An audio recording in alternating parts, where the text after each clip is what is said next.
Ele foi encontrado sem calças, um capacete ainda preso à cabeça, o corpo enfiado dentro de um buraco de drenagem com apenas 40 centímetros de largura. Uma cena perturbadora, quase surreal. Mas não era ficção, era real.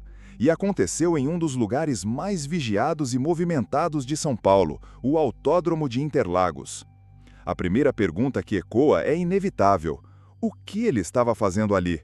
Quem o colocou neste buraco? E, principalmente, por quê? O desaparecimento e a morte de Adalberto Amarílio Júnior, empresário, tricampeão de kart, marido e pai de família, virou um quebra-cabeça que até hoje desafia investigadores, a imprensa e todos que acompanham o caso. Como alguém desaparece em um evento público, diante de câmeras, seguranças e multidão, e reaparece dias depois em circunstâncias tão bizarras? A cena do crime parecia cuidadosamente montada para confundir. Seu celular estava lá, sua carteira também, até o relógio no pulso. Mas faltavam suas calças, o tênis, as meias e o item mais enigmático de todos, a câmera GoPro que ele usava acoplada ao capacete. Alguém fez questão de apagar seus últimos minutos de vida, e alguém sabia exatamente o que estava fazendo. Sexta-feira, noite de motociclismo em Interlagos. Adalberto se despede de um amigo, dizendo que estava indo buscar o carro para voltar para casa. Era por volta das 8h30 da noite. Minutos depois, o silêncio. Nenhum retorno, nenhuma mensagem, nenhum sinal. Durante 80 horas, sua família viveu o desespero do desaparecimento. A angústia crescia a cada hora sem notícias. Até que, na terça-feira, veio a revelação que ninguém queria receber. O corpo de Adalberto foi encontrado pelos bombeiros em uma área de obras dentro do próprio autódromo, enfiado em um tubo vertical de drenagem com 3 metros de profundidade. Ele vestia apenas uma jaqueta cara, camiseta e roupa íntima. No pulso, o relógio. No bolso, o celular e a carteira com R$ 300. Mas onde estavam suas calças? Onde estavam os tênis? E, acima de tudo, onde estava a câmera GoPro? Os policiais não demoraram a perceber que havia algo muito estranho nessa cena. Um ladrão comum jamais deixaria relógio, dinheiro e celular para levar apenas calças. E por que alguém deixaria a vítima dentro de um buraco estreito, ainda de capacete, como se quisesse montar uma cena grotesca para confundir? A investigação ficou a cargo da experiente delegada Ivalda Leixo, do DHPP. Logo, um laudo preliminar trouxe ainda mais mistério. Não havia marcas de luta, nenhum sinal de violência, nenhuma fratura, e a terra dentro do buraco não indicava qualquer tentativa de fuga. A conclusão inicial, Adalberto provavelmente foi colocado ali já desacordado, ou morto. A primeira hipótese levantada foi a do Boa Noite Cinderela, um golpe aplicado com substâncias que deixam a vítima inconsciente. Mas os exames toxicológicos parciais deram negativo. Havia apenas álcool no sangue, mas em quantidade que não justificava tamanha vulnerabilidade. Enquanto isso, a investigação sofria com pistas falsas. 2 calças jeans foram encontradas próximas ao autódromo, uma delas a 300 metros do local. A imprensa noticiou, as redes sociais explodiram em teorias, mas a esposa de Adalberto foi clara, nenhuma delas pertencia a ele. Seria alguém tentando atrapalhar as investigações? Alguém criando distrações para que a polícia olhasse para outro lado enquanto o verdadeiro culpado observava à distância? E então surgiu a pergunta de ouro: onde está a GoPro? Aquela câmera poderia conter a gravação dos últimos momentos de Adalberto, talvez até o rosto de seu agressor, mas ela simplesmente desapareceu. E o sumiço indicava que quem a levou sabia exatamente o que estava apagando. Dias depois, uma nova reviravolta. Peritos voltaram ao carro de Adalberto, que havia sido encontrado no mesmo local onde ele estacionou no dia do evento. Ao analisarem o veículo novamente, encontraram algo alarmante: manchas de sangue no painel, nos bancos e nas portas. A notícia caiu como uma bomba. O carro guardava segredos. Mas esse sangue era de quem? Seria do próprio Adalberto, provando que a agressão começou ali dentro? Ou poderia ser do próprio agressor, talvez ferido em uma briga? A partir daí, os holofotes se voltaram para uma figura-chave, o amigo que viu Adalberto pela última vez, o homem que supostamente se despediu dele antes que fosse em direção ao carro. A polícia intensificou os interrogatórios, funcionários da obra, seguranças do evento e principalmente esse amigo misterioso. Cada versão, cada detalhe precisava ser cruzado com provas. E a tecnologia se tornou fundamental. Análise de DNA do sangue encontrado no carro, triangulação de sinais de celular para mapear cada movimento naquela noite. A pergunta central: quem estava perto do carro na hora do crime? E quem teria algo a esconder? Imagine o peso de uma investigação que não apenas tenta responder o como, mas também o porquê.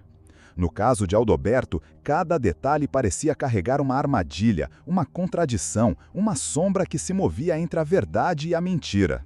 A delegada Aivalda Leixo sabia que não podia confiar apenas no que era dito. O amigo que alegava ter visto Adalberto pela última vez repetia sua versão como um disco arranhado, mas sua linguagem corporal denunciava nervosismo. E mais, os dados de triangulação do celular começavam a revelar um padrão perturbador. Havia inconsistências. Enquanto ele afirmava estar em um local distante no momento do desaparecimento, o sinal de seu aparelho mostrava proximidade com o carro de Adalberto. Coincidência ou uma prova de que o elo mais próximo da vítima sabia muito mais do que queria admitir? O peso do mistério aumentava. A cada novo exame, mais dúvidas surgiam. Os peritos voltaram a analisar o capacete. Por que a GoPro desapareceu, mas o capacete permaneceu intacto? Alguém teria retirado a câmera de propósito para eliminar imagens comprometedoras, mas deixou a carcaça como uma marca registrada? Isso soava quase um recado: eu controlo a narrativa, só verão o que eu quero. Enquanto isso, a imprensa transformava o caso em manchete diária. Jornais, sites e programas de TV exploravam cada detalhe mórbido. Mas a opinião pública se dividia. Uns acreditavam que tudo não passava de um acidente absurdo, outros tinham certeza de que havia uma mente criminosa por trás arquitetando tudo. Mas a cada entrevista da família ficava claro, não era apenas uma tragédia, era uma ferida aberta. A esposa de Adalberto, visivelmente abalada, repetia: ele nunca ia desaparecer sem motivo, ele não era esse tipo de homem. Tem alguém que sabe o que aconteceu e essa pessoa está calada. E havia outro detalhe estranho: o local onde o corpo foi encontrado. Um tubo de drenagem em uma área de obras. Não era um lugar qualquer. Era um espaço onde poucos teriam acesso sem chamar atenção.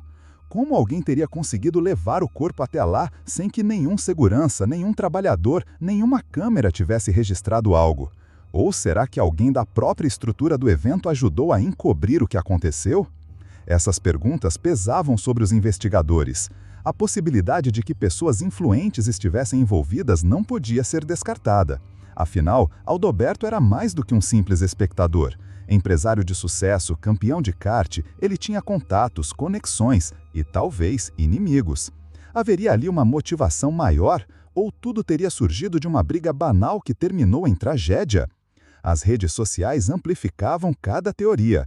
Uns falavam em crime passional, outros em disputa financeira. Havia até quem acreditava em rituais macabros, dada a bizarrice do cenário.